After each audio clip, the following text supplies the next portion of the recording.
Assalamualaikum warahmatullahi wabarakatuh. Waalaikumsalam. Sampurasun semuanya. Sampai. Balik lagi di Ngapel. Apa Pak? Ngawangkong FPL. Khusus lagi balik lagi ke FPL. FPL lagi ya setelah kemarin-kemarin Premier episode League. ada FPL, terus ada Persib juga kemarin. Ya, Satu. kita mulai lagi karena sebagai bobotoh lah di sini kan di Bandung, jadi Betul sekali. hampir semuanya bobotoh. Hampir Jadi semua bobotoh. ya namanya juga ngawangkong lah ya. Ya, Kita benar. ngawangkong Persib sekali-kali. Kali-kali ya. Oke, kita balik lagi nih ke topik yang kita FPL kan ada Premier League-nya nih. Jadi kita ngebahas Premier League-nya juga gitu ya. Iya.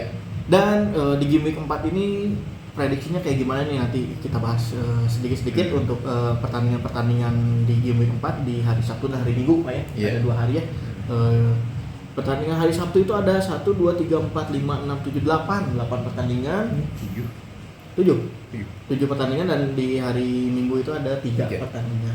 Oke, kita langsung aja untuk prediksinya nih. Pertandingan pertama itu ada Southampton melawan Manchester United. Iya. Ini Southampton kayaknya kemarin itu dia menang ya? Kemarin menang. Dan Manchester United juga menang nih. Jadi duel tim yang lagi nanjak nih, lagi confident lah. Para pemainnya, moral pemainnya lagi pada naik semua. Mereka karena di pertandingan terakhir tuh menang dua-duanya. Gimana ya Pak prediksinya di pertandingan ini? Karena ya mereka ini pasti mau sudah sekali menang ya pengen menang terus ya. Menang lagi gitu maksudnya. Iya, cuman perbedaannya mungkin dari MU, mereka 2 kali kekalahan. 2 kali kalah ya, betul. Sedangkan Southampton itu 1 kali kalah. 1 kali kalah. Pertama, terus keduanya seri, terus ketiganya menang. Ada semua ya, seri menang seri kalahnya ada semua. Ada. Jadi secara klasemen di atas cuma beda 1 poin. Beda 1 poin ya. Jadi di si Southampton ini ada di peringkat 11, sedangkan di Manchester United ada di 14. Oke. Gimana nih Pak prediksinya nanti jalannya pertandingan? Kayaknya bakal seru sih kalau menurut saya. Iya, apalagi mungkin MU kan kedatangan pemain baru yang belum sempat dimainkan. Casemiro ya? Casemiro. Nanti kita coba lihat apakah dimainkan langsung, karena mungkin sudah adaptasi juga kan, udah ada 1 minggu kan ya. Iya betul. Di tim Manchester United-nya, jadi lini tengahnya agak berbeda sih kayaknya dibandingkan dengan yang kemarin-kemarin. Agak galak ya, ada yang galak. Harusnya. Ada yang galak. Nah kalau di kubu tuan rumah nih kayak gimana Pak di tuan rumah? Kalau di kubu tuan rumah sih tidak stabilnya, karena mereka itu kemarin menang tapi kandang. Tandang setahu saya. Di kandang mereka seri, tandang lagi mereka kalah waktu pertama lawan Spurs. Jadi belum terlalu terlihat si Soton ini mereka konsistensinya gitu. Walaupun menang di tandang sebetulnya. Tapi kayaknya mereka juga pengen membuktikan nih, pengen menang pertama kali di kandang mereka. Harusnya. Kayaknya bakal seru juga. Yang satu motor pengen menang di kandang sendiri, dan yang satu lagi pengen menang di tandang gitu. Iya, melanjutkan momentum. Kira-kira prediksi skornya berapa nih? Kalau kemungkinan sih saya tidak tahu ya, CR7 masih dimainkan atau enggak gitu. Kalau ada isu-isunya sih dia ke Marseille gitu ya, Ke Marseille atau mudik ke Lisbon. Nah, ada dua kemungkinan. Nah, mudik ke Lisbon itu dia udah beli lapangan golf. Di sana dia udah beli lapangan golf. Ya. Mudah-mudahan aja gitu main lah biar seru. Tapi kalau misalkan tidak dimainkan gitu, kalau kemarin lihat dari lawan Liverpool, MU agak sedikit berbeda gitu. Si Ronaldo sentris. Iya. Jadi kalau misalkan dicadangkan, lebih ke untuk saat ini sih kemungkinan lebih ke Manchester United. Oke. Apalagi kalau Casemiro dimainkan. Iya betul. Tapi jangan khawatir juga kalau Ronaldo nggak ada Martial. Udah main kemarin? Iya, kemarin udah mulai main. Iya, jadi balik lagi ke pakem pas pramusim. Sancho, Martial, Rashford. Karena kemarin kan Rashford juga masukin dari sayap kiri sebetulnya kan, bukan dari striker. Mungkin sih ramai. Hanya saja kalau misalkan Maguire nggak dipasang lagi, terus Casemiro dipasang, akan cukup sulit ditembus sih kemungkinan besar. Adalah mungkin 2-0 sih kayaknya. 2-0 ya, 2-0 untuk Manchester United. Untuk Manchester United. Oke, 2-0 untuk Manchester United di pertandingan pertama. Oke, kita sekarang beralih ke pertandingan yang kedua. Itu ada Brentford nih melawan Everton. Brentford lagi Lumayan. lagi oke performanya, bisa dibilang oke lah kayak gitu ya. Iya. Brentford tapi sang lawan ini kayaknya banyak yang cedera. Iya, lagi udah mah kurang bagus sekarang. Ditambah lagi pemain-pemainnya kebanyakan cedera gitu. Kebanyakan cedera, betul. Pusing kita Legend Chelsea ini bakal muter otak banget gitu. Kira-kira nih dari pertandingan ini bakal kayak gimana yang berjalan? Kalau dari saya sih kemungkinan Brentford lagi percaya diri banget gitu. Agak berat sebelah justru sekarang gitu. Lebih ke tuan rumah ya? Lebih ke tuan rumah ya. Karena ya kita tahu lah Brentford tengahnya juga cukup atraktif, depannya juga sama, belakangnya juga lumayan kuat gitu. Dibandingkan dengan sang lawan gitu. Iya, Everton saat ini gitu. Aduh, hancur banget Everton. Iya. Belum pernah menang ya kalau nggak Belum, salah. 1 kali seri, 2 kali kak. Oke, kalau prediksi skor ini berapa nih Pak? Kalau prediksi skor sih masih ke Brentford 1-0. 1-0 ya, cukup 1-0 kalau paling banyak juga 2 kayaknya sih. Oke. 1 atau 2-0. Oke, kita ke pertandingan selanjutnya nih. Ini pertandingan selanjutnya itu ada duel tim yang mengejutkan nih. Di awal-awal pekan Liga Inggris. Ada Brighton melawan Leeds United. Nah, ini tim ini ada di papan atas. Untuk saat ini. Dengan 7 poin ya dua-duanya. Iya. Nah, gimana nih Pak? Prediksi bakal seru nih kayaknya. Kalau dari Brightonnya kan sudah mulai Pascal Gross sudah balik lagi nih kalau melihat dari 3 pertandingan awal gitu performanya udah kayak dulu waktu kita di EPL selalu beli Gross. Dan dari Leeds-nya sekarang ada Rodrigo, ya ada Rodrigo, terus ada Harrison juga gitu. Itu bagus-bagus nih. Iya, jadi yang udah terlihat di lini tengahnya ini ada jual beli serangan ketat seri. Kemungkinan ada gol. Kemungkinan ada gol ya. Apalagi Leeds kan biasanya atraktif, sangat menyerang lah gitu.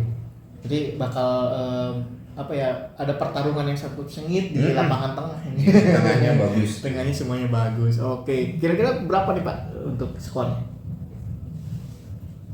1-1 kalau melihat dari ya. 1-1 berarti mereka belum terkalahkan kalau 1-1. Belum. Masih. Semuanya dua-duanya masih bagus soalnya untuk mentalnya juga. Oke, itu 1-1 untuk pertandingan Brighton melawan Leeds United. Kemudian kita beralih ke pertandingan selanjutnya, itu ada Chelsea lawan Leicester. Iya. Chelsea kemarin kalah. Leicester juga sama. Sama. Ini dua tim terluka. Leicester di kandang sendiri lagi kalahnya. Gitu. Gimana Pak peluang dari Chelsea atau Leicester United? Leicester City maksudnya. Leicester City ya. Yang lebih unggul nih di pertandingan ini. Untuk Leicester dari yang kemarin kipernya udah kuat belum sih? Belum saya juga masih kalau dari Kasper Schmeichel kayaknya. Udah pindah? Bukannya Kasper udah pindah? Oh yang kemarin, pertandingan kemarin? Iya udah Ward. Jadi mungkin belum terlalu kelihatan. Chelsea lini depannya masih belum ya terlihat juga. Tapi pertandingan juga akan ada gol sih ke kemungkinan besar di tuan rumah di 2-1 ya tuan rumah. Tapi kemarin ada kabar kalau pemain Leicester City itu Madison itu cedera sih, agak cedera. Sulit juga kalau begitu. Lumayan itu karena dia pemain kunci ya. Ya sulit juga sih dia ada kabar sedikit cedera atau cedera apa gitu ya. 2 hari kemarin lah gitu. Oke, prediksinya gimana? 2-1 tadi ya? 2-1 untuk Chelsea. Oke, 2-1. Karena Leicester ya kita tahu lah kelemahannya ada di penjaga gawang. Untuk saat ini sih masih belum terlihat. Nah, oke, kita ke pertandingan selanjutnya nih, ada Manchester City lawan Crystal Palace. Manchester City yang kemarin secara dramatis menahan imbang Newcastle United. Dan Crystal Palace itu menang ya. Crystal Palace? Iya. Lawan Aston Villa. Oke, gimana Pak? Pertandingan ini kayaknya seru ya? Iya. Kalau yang tadi dramatisnya Manchester City menahan imbang Newcastle atau Newcastle menahan imbang City sebetulnya ini? Kalau lihat dari pertandingan, Manchester City menahan imbang Newcastle karena Manchester City tertinggal dulu gitu 3-1. Dan emang City emang diserang terus gitu dicecer, apalagi di sisi Walker. Di wilayah Walker diserang terus, diincar sama Saint Maximin. Gimana nih Pak? Pertandingan ini kayaknya bakal seru nih. bakal seru, apalagi Crystal Palace sebagai tim yang mengejutkan gitu kalau melihat dari FDR fixture-nya mereka itu seharusnya kan dari awal itu sudah sulit semua gitu, tapi mereka benar-benar mampu ngelewatin gitu. Manchester City pasti akan terkejut juga untuk sekarang sih, apalagi Zaha juga ada kemungkinan sudah mulai menemukan performanya lagi. Ya betul, Zaha tiap pertandingan memberikan kontribusi terus ya, baik itu assist ataupun gol. Kira-kira gimana nih prediksi Pak? Prediksinya sih dari saya sih tetap, walaupun mengejutkan, tetap ke Man City di 3-1. 3-1 ya. Meskipun Man City kemarin baru bertanding nih lawan Barcelona di Charity Game. Iya. Ya gitu ya. Senang-senang sih. Senang-senang. Oke, kayaknya dia buat latihan aja game internal lah ya. Pas sebagai pengganti game internal gitu. Game internalnya lawan Barca. Lawan Barca. 3-3 ya. Oke, berarti pertandingan itu menang City 3-1. 3-1. Oke, selanjutnya kita ke pertandingan selanjutnya lah. Pertandingan terakhir di hari Sabtu. Ada ini satu lagi. Oh, satu lagi kelewat ya. tim kebanggaan jadi. Iya, Liverpool melawan Bournemouth. Liverpool kemarin kalah, Bournemouth juga kalah. Iya. Sama-sama tim kalah, tapi sepertinya ini akan lebih condong ke tuan rumah Liverpool kalau menurut saya gitu. Iya, kalau secara di atas kertas sih ya. Gitu. Kalau misalkan apalagi kalau Klopp udah belajar gitu, bagaimana mendisiplinkan defendernya gitu. Sekarang belum terlihat, apalagi sebetulnya masalahnya bukan hanya di TAA juga gitu. Dari kemarin tahu saya sih Robo juga belum terlalu banyak berkontribusi. Iya, betul sih, mereka berdua itu tidak penampilannya tidak sebagus musim lalu. Iya, tidak sebagus musim-musim sebelumnya lah gitu. Entah jenuh, entah apa gitu. Dan lini pertahanan juga sih. Belum galak lah istilahnya, belum sampai mereka tuh benar-benar bisa defend sebaik mungkin gitu. Apa ini pengaruh di tengahnya pincang, nggak ada Thiago? Kalau Thiago sih nggak terlalu sih menurut saya. Kalau kemarin sih masalahnya di Fabinho justru karena nggak dimainin gitu. Padahal Fabinho kan biasa harus yang sudah terbiasa mengkoper kanan dan kirinya biasanya kalau maju gitu. Selain Hendo, tapi Hendo biasanya bagusnya memang di tengah gitu, lebih ke depan. Berarti kemarin itu Fabinho digantikan perannya oleh Hendo. Iya, begitu kan Fabinho masuk kan lumayan tuh si dari Manchester United tidak terlalu banyak menyerang gitu. Masih bisa banyak tertahan lah oleh Fabinho.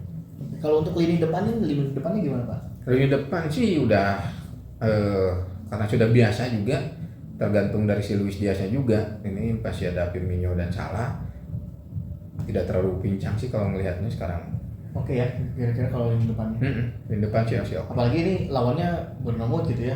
Kalau misalnya masih tumpul juga, wah ini kebangetan atau apalagi kebobolan gitu. Iya, bukan sendiri lagi. Kita tahu sendiri Bournemouth ini lumbung gol bagi tim-tim lain kemarin juga gitu ya. Selain di pekan pertama mereka menang gitu, mengejutkan. Kira-kira skornya berapa Pak ini? Antara 2-0 atau 3-0. 2-0 atau 3-0, clean sheet ya. Pokoknya enggak kebobolan nih sekarang mah Liverpool. Harusnya bisa sudah mulai belajar lagi gitu. Udah dikasih disiplin lah sih. Oke, 3-0 untuk Liverpool di pertandingan ini. Kita ke pertandingan selanjutnya, itu terakhir di hari Sabtu itu ada Arsenal melawan Fulham. Arsenal lagi performanya lagi ini ya, lagi bagus depan, bagus tengah, bagus belakang, solid semua antar lini. Iya, untuk saat ini Arsenal kedinginan ya di atas, di puncak ditutup dulu, cuma buat Arsenal. Iya, saat ini. Oke, lawannya Fulham juga bukan tim sembarangan juga ya, mengejutkan juga di awal pekan ini, awal musim maksudnya. Awal musim ini. Nah, gimana Pak prediksinya? Arsenal dengan semua lininya yang solid, Fulham yang mulai menemukan performanya lagi, apalagi Mitrovic itu sedang on fire. Iya, tapi kalau melihat dari pekan pertama gitu waktu lawan Liverpool gitu, sekarang udah 3 pekan kita tahu juga kalau misalkan ternyata defender Liverpoolnya gitu. Dari saya pribadi ya sebagai fans Liverpool ya merasa bahwa defendernya memang bermasalah nih. Waktu kemarin sampai 2 kebobolan 2 gol oleh Mitrovic pun gitu, ternyata setelah 3 pekan ternyata memang defendernya bermasalah gitu. Betul. Berarti ketahuan nih penyakitnya tuh di mana gitu ya. Setelah 3 pekan. Iya, sedangkan Arsenal sampai sekarang justru mereka lagi solid nih di belakang gitu. Kemungkinan sih dari saya Arsenal sedang bagus-bagusnya juga. Mereka bisa mencetak 3 atau bahkan 4 gol. 3 atau 4 gol. Oke. Di kubu Fulham? Di kubu Fulham kemungkinan kurang Susah ya? susah, agak kesulitan kalau untuk sekarang ya melawannya. Arsenal setelah 3 pekan terakhir mereka solid di belakang juga. Oke, berarti 2 atau 3-0 nih untuk Arsenal menang besar. 3 atau 4-0 menang besar ya Arsenal. Arsenal nah. Jesus kapten lah atau Martinelli lah. Triple kapten nggak apa-apa. Oke, kita ke pertandingan selanjutnya di hari Minggu. Pertandingan pertama itu ada Aston Villa melawan West Ham. Duel tim terluka, duel tim merah marun juga, dua merah marun. Gimana Pak nih peluang kedua tim ini untuk memenangkan pertandingan? Sangat mengejutkan pisan mah gitu West Ham gitu. Tidak pernah menang sama sekali. Udah mah kemarin mereka musim kemarin jadi kuda hitam gitu. Kalau untuk sekarang seperti hilang wah gitu. Kira-kira apa yang salah dari West Ham? Belum sampai ketahuan ke situ. Saya juga masih mencari-cari ini kenapa West Ham sampai segitunya gitu. Karena kalau dilihat dari rekrutan itu nggak terlalu buruk juga sih. Mereka sudah gitu ya. Kalau melihat dari kalau tidak salah mah dari transfer market udah sampai 7 rekrutan mereka gitu. Iya. Entah jadi belum padu atau kenapa. Penjaga gawang juga mereka udah rekrut penjaga gawang dari PSG. Ayola gitu ya. Terus di depan juga merekrut lagi Skamaka. Kemarin terakhir rekrutan dari Chelsea, Emerson Palmieri. Nah itu kayaknya mereka skuadnya juga nggak banyak berubah, cuma ditambal aja sih yang kurangnya dari musim lalu mungkin kayak gitu ya. Iya. Tapi entah kenapa musim ini di awal musim ini 3 pertandingan tidak pernah menang. Untuk saat ini masih belum tahu penyakitnya apa dan kemungkinan untuk pertandingan sekarang pun untuk pertandingan besok itu masih kesulitan gitu. Walaupun Aston Villa juga sebetulnya cukup kesulitan mereka, tapi untuk lini depannya sudah lumayan ada perubahan. Betul sekali. Di belakang juga udah mulai solid nih. Sang kipernya juga ya kemarin juga save 1 penalti. Kira-kira berapa skor Pak? Ini sih tipis paling 1-0, paling banyak pun 2 untuk Aston Villa. Berarti lebih condong ke tuan rumah ya? Iya. Aston Villa untuk memenangkan pertandingan. West Ham masih belum, tapi mudah-mudahan West Ham bisa bangkit. Iya. Oke, kita ke pertandingan selanjutnya ada Wolves melawan Newcastle United. Nah, ini. Ya, mungkin dari sepanjang pertandingan dari Sabtu juga gitu, mungkin baru ini gitu bisa menjagokan orang yang tandang selain Manchester United gitu. Wolves-nya dari kemarin kita bilang sudah oke. Timnas mininya Portugal. Betul. Tapi Newcastle benar-benar udah berubah sih kemungkinan besar gitu. Newcastle nih versi Newcastle sekarang. Oke, kenapa Bapak lebih condong ke Newcastle? Ya, karena melihat dari pertandingan dan performa mereka gitu, mental mereka juga udah terlihatnya sekarang udah berubah lah. Soalnya kemarin ya lawan City mereka wah benar-benar semangatnya pede banget. Bagusnya di situ. Bagusnya. Apalagi mereka ngerekrut striker baru lagi 1. Ada lagi memecahkan rekor transfer klub. Itu Alexander Isak, wonderkid dari Swedia. Itu ditransfer dari Real Sociedad. Kemungkinan akan starting line up melawan Wolves karena Wilsonnya cedera. Iya. Wilsonnya cedera. Oke. Kalau dari kubu tuan rumah nih gimana nih Pak? Kubu tuan rumah selama ini saya belum terlalu melihat juga sih yang tuan rumah kekuatannya dari mana juga dalam 3 pekan terakhir ini. Yang terlihat adalah Osesa aja ya kipernya ya. Tapi di Carabao Cup kemarin itu mereka menang nih, kalau nggak salah menang 2-1 atau berapa gitu ya. Jimenez udah mulai main dan udah mulai bikin gol. Udah mulai sembuh lah. Udah mulai bikin gol juga dia, kayak selebrasi juga pakai topeng. Bukan pakai apa? Pelindung. Yang buat bajak laut. Dia selebrasi kayak gitu Pak.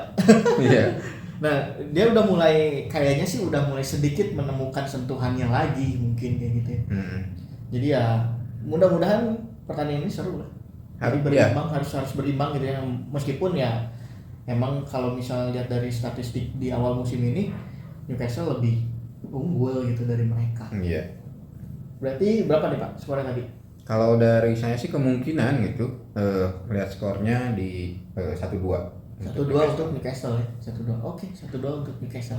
Kita ke pertandingan terakhir. Nih ada Nottingham Forest melawan Tottenham Hotspur. Nottingham Forest ini menggebrak di awal tapi sekarang mulai turun. Agak mulai turun. Tottenham Hotspur udah mulai naik lagi. Ken udah memecahkan kutukan di bulan Agustus. Oke, dan dia memecahkan rekor pencetak gol terbanyak dalam satu klub. Gitu ya. Mengalahkan Aguero dan Alan Shearer bukan? Alan Shearer udah jauh sih. Udah jauh. Aguero kalau nggak salah. Oke, gimana Pak? Kayaknya condong ke Spurs ini.